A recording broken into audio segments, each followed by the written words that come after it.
Hi friends, ఖమ్మంలో ఇంకా చుట్టుపక్కల ప్రాంతాల్లో కురుస్తున్న వర్షాలకి ఇక్కడ మున్నేరు రివర్స్లో నిన్న బాగా పెరిగింది. అలాగే నిన్న 10 లోతుల అడుగు ఉన్నది, వాళ్ళ 8 లోతు అడుగుంది. కొత్తగూడెం నుండి వచ్చే వరదలు ఇక్కడే కలుస్తాయి కాబట్టి ఇక్కడ ఫ్లోటింగ్ బాగా ఉంది. నిన్న ఇవాళ కొంచెం తగ్గింది.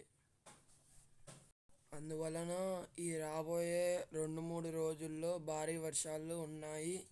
మున్నేరు ప్రాంత ప్రజలు అప్రమత్తంగా ఉండగలరు.